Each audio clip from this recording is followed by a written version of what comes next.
अंगनमा बराती।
बराती डोला लेके आऊं सजनी तोरे अंगनमा बराती।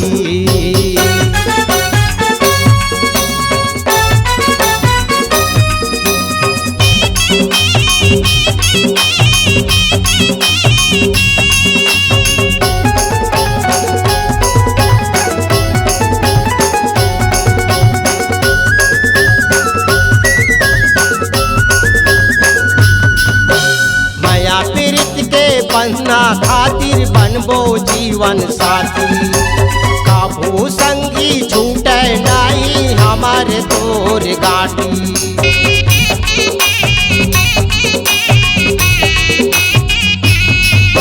माया पीरित के बंधना खातिर बनबो जीवन साथी काबू संगी छूटे नहीं हमारे तोर गाटी।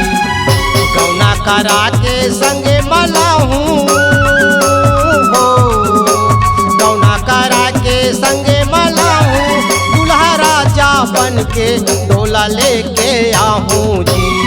डोला लेके आवे सजना और अंगनमा बराती। डोला लेके आवे सजना और अंगनमा बराती।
सजनी तोरे अंगनमा बराती डोला लेके आऊं सजनी तोरे अंगनमा बराती। डोला लेके आवे सजना तोरे अंगनमा बराती। डोला लेके आऊं सजनी तोरे अंगनमा बराती। हमारे YouTube चैनल स्वर पाटन गाना को सब्सक्राइब करें और बेल आइकन को प्रेस जरूर कर लेवें, जिससे हमारे नए वीडियो का नोटिफिकेशन आप तक सबसे पहले पहुंच सके। और मल्टी ट्रैक डिजिटल रिकॉर्डिंग के लिए संपर्क करें स्वर पाटन स्टूडियो 6261339301। हमारा पता है धान मंडी गेट के सामने, खर्रा पाटन जिला, दुर्ग, छत्तीसगढ़।